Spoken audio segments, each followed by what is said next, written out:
34-year-old man, and a father of 4. My babies are a 13-year-old boy, 11-year-old girl, 11-year-old boy, and 8-year-old boy.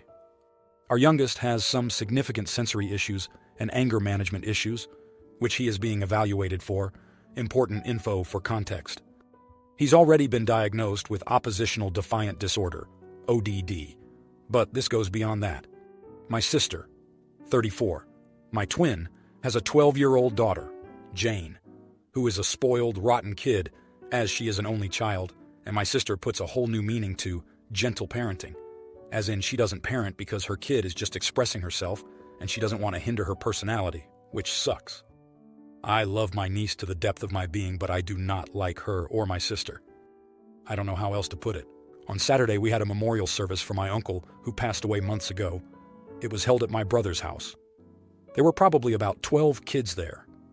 We easily got 40 packs of those 60-pack water balloon things and let the kids go crazy. It was a big event. However, at some point, my youngest decided the water was too much for him to handle, said he was done playing, and came to sit by me and dry off. He was behaving well, which I was grateful for because he has many bad days. But my niece kept coming up and throwing more water balloons at him after she was asked to stop. It was causing him to spiral, and he starts raging out, basically. And my sister was telling me to calm my kid down and tell him to stop being a baby. She didn't want to get wet. So every time he went to throw one back, she would start screaming, telling him to stop. At that point, my sister got involved as well and yelled at my son, saying, "Don't you dare. She said not to get her wet because she's wearing white and it'll be see-through." I told her to tell her daughter to stop throwing water balloons at my son because he had already said to stop, and she said he's already freaking wet. So basically, my niece was perfectly fine to throw things at my kid, who had asked her to stop repeatedly, but they weren't letting him defend himself. The last time my niece came up to him, I spoke up and said, "Don't even think about it." He said no. She didn't listen and threw it anyway, so I grabbed the hose beside me and drenched her for a solid 30 seconds. She immediately starts crying and covering herself and goes to hang out in my sister's car. My sister starts berating me and stating that I knew it was going to make her see-through and decided to be inappropriate anyways. My mom and father kicked her out for that comment.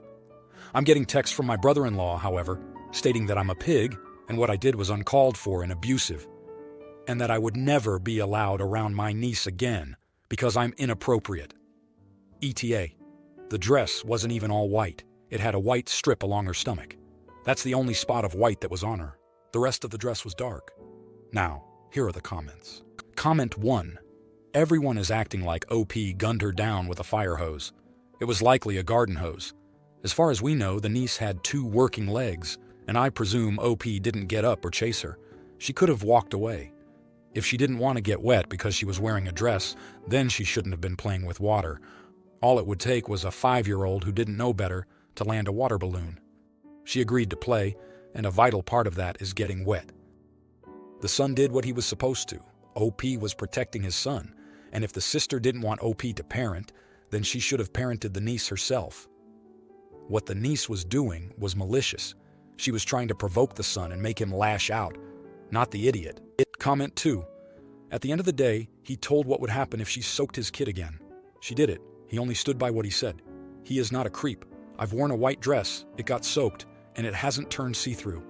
At the end of the day, the sister needs to tell her daughter about boundaries. She's old enough she should know that no means no. Instead, she kept going on and on. Well, whatever happened after the fact is her own fault and her mom's fault. Why should she have her boundaries respected while she won't respect anyone else's? What? Because she's a young girl and the boundaries of the kid she wasn't respecting was a young boy. No idiots here. That doesn't matter. Comment 3. Not the idiot, but I think you should have blasted the poop out of your sister. Something like, "My son has already said stop. Anything your daughter does to him, I do to you." Now she's on the hook for her daughter's behavior. Now, for the next story. Sierra and I have been dating for 4 years. I absolutely love her and felt like she was my soulmate. I knew I wanted to propose 2 years into dating, but decided to wait 1 more year so that I could get in a better situation financially. Last year, I proposed. It was a private proposal on the beach where we went on our first date. She looked at me and said, "I want to marry you, but not right now."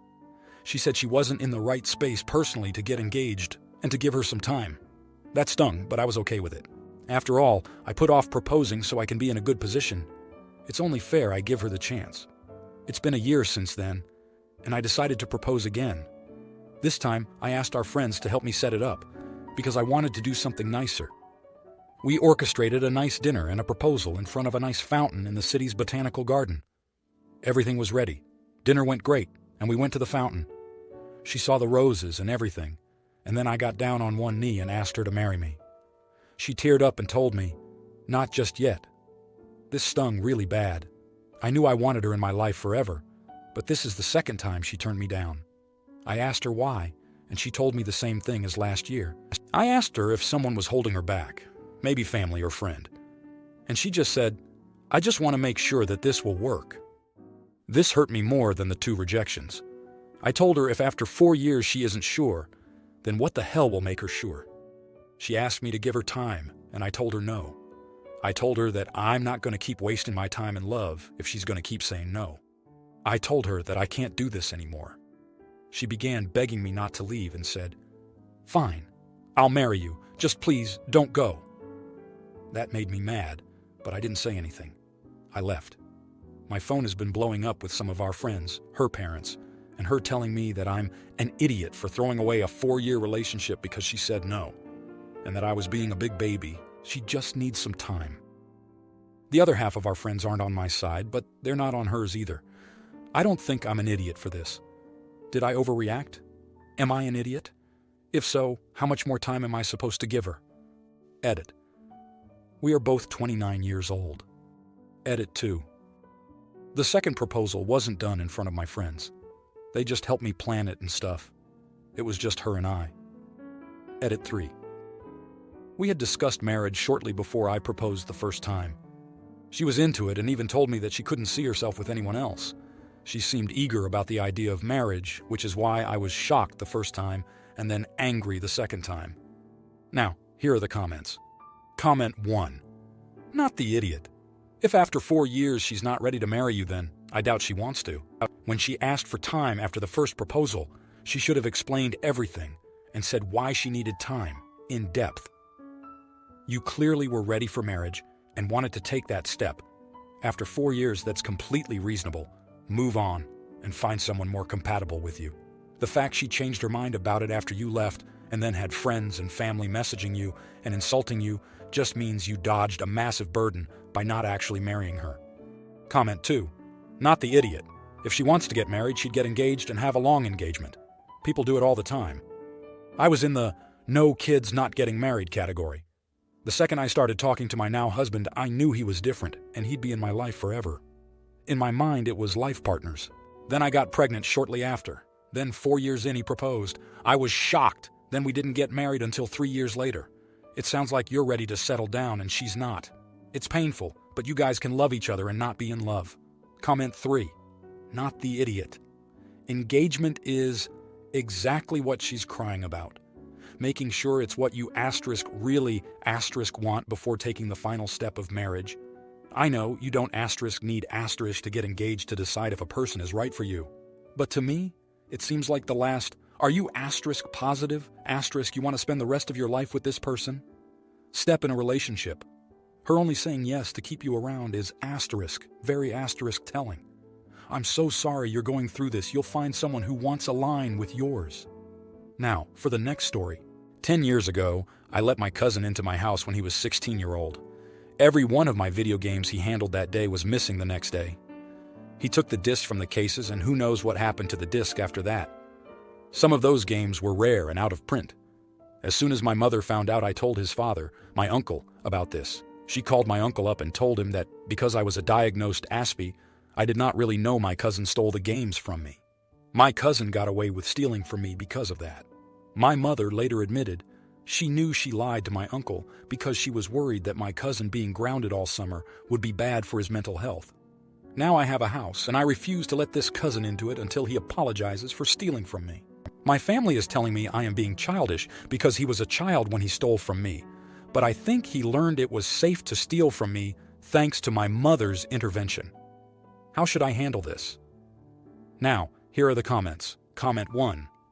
An apology is the very least you should be asking. How about $200,000 worth of payback? Plus an apology. At the very least. Has he no shame? Can't believe he hasn't even apologized or made some excuse. I'm sorry you had to go through that. Why don't you ask your family if they'll mind if you steal $200,000 worth of their stuff? It'd be childish to mind, right? And wow, your mother is a piece of work. Absolute. Not the idiot. Stand your ground. Hope you have managed to rebuild your game collection. Comment 2, not the idiot. So you're Asperger's, and they wonder why you can't let it go. Sometimes I think, often people with special needs are smarter than most of the so-called normals. Don't let it go.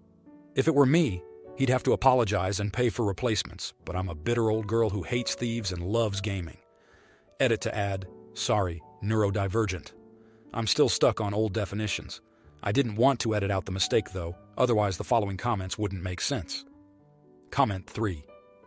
So your cousin being grounded is bad for his mental health, but you facing injustice, theft, and having nobody trusting your claim and knowing your mother doesn't have your back is good. Your mother didn't want to create waves in the extended family by disregarding her child. Her choice. Now you want to enforce your boundaries. No thief in your house. Your choice. Period.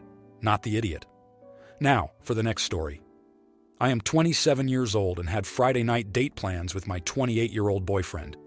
There were a few things I needed to do before driving the 35 minutes to his place to have our dinner and movie. I had just gotten off of work and needed to shower, take care of my pet, pack for the night, and clean a bit before heading out. Right before my shift ended, I got my period, yay, and with that came super bad cramps, back pain, a headache, and all the fun period feelings that I didn't expect. So, I planned to head to a nearby store, the closer I got to his place to grab tampons and some period pads. Right before I showered, I got an ETA call from him. I told him the time he should expect me and gave him a heads up that I'm not feeling too well. He offered sympathy and then asked if there's anything he can do to help me. I hesitated before I answered because in the past he's asked and I've said, and nothing came of it. I decided to just give it a shot and ask if he could run to the store since it's about a 2-minute drive from his place to grab the items for me. I said I can send you the exact products I need, which is just about 3, and also Venmo him. He chuckled and said, yeah, no, we can just go together to grab those things. I'm shocked and state, that would just be a waste, I'll just run there myself. Sometime later I finished my tasks, ran to the store, grabbed my period products, and headed to his place. It's once we were sitting down later that I asked him why didn't he want to grab the items for me after he asked if he could help me. He answered, I'm not going to embarrass myself. We could have grabbed it together. Besides, I didn't want to get up. I was in the middle of a game. After hearing this, I ended things and left. Now, for the next story. My brother Mark, who is 40 years old, won the lottery when he was 20. It was $1,000 a week for life.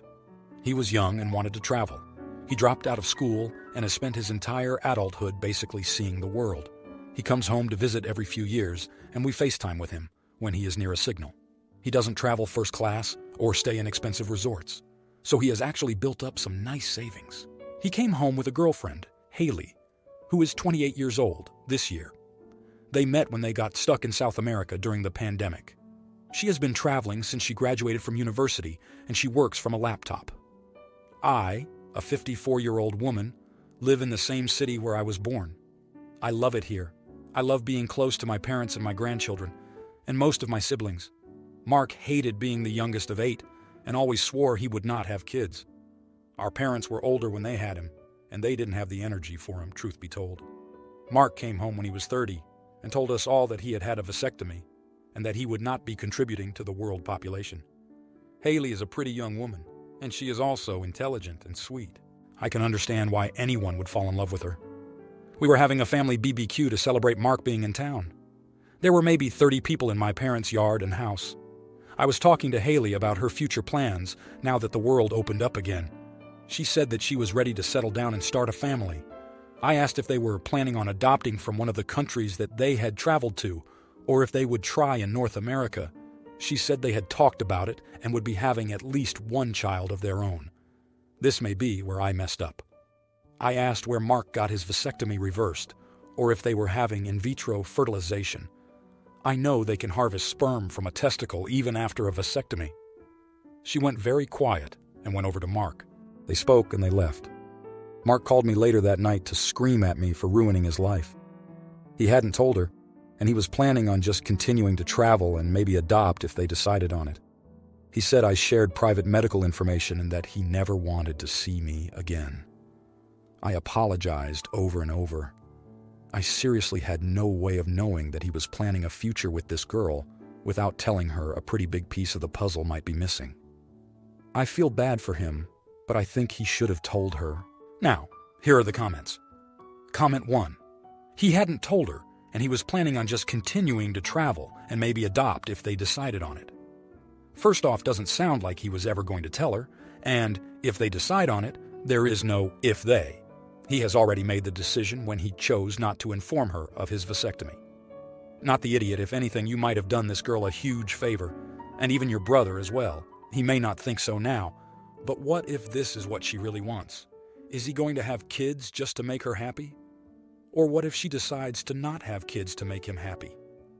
Sounds like this could lead to resentment down the road. Comment 2. It wasn't private medical information. He literally shared it with the entire family when he was 30 years old. If he wanted it kept private, he wouldn't have told his entire family. Nobody forced him to say anything. He did that on his own. How are you supposed to know that he was lying to this woman's face, and that he was always planning on dragging things out as long as possible before coming clean or lying and saying he was infertile? Not the idiot. Comment 3. This reminds me of a Dear Producer letter. The husband and wife were trying for a baby, and the wife felt like it was her fault. The husband was being supportive and helping her through it. One day, she was talking to her mother-in-law, husband's mother, and the mother-in-law asked if he had reversed his vasectomy. Well, she ran for the hills. Why would anyone stay with someone who leaves out some very important info? Not the idiot. You saved her a lot of pain. If you like this video, you'll probably like these too. Also, while you're here, please consider subscribing. It's your support that keeps this channel alive and allows me to make better and longer videos. Have a great day.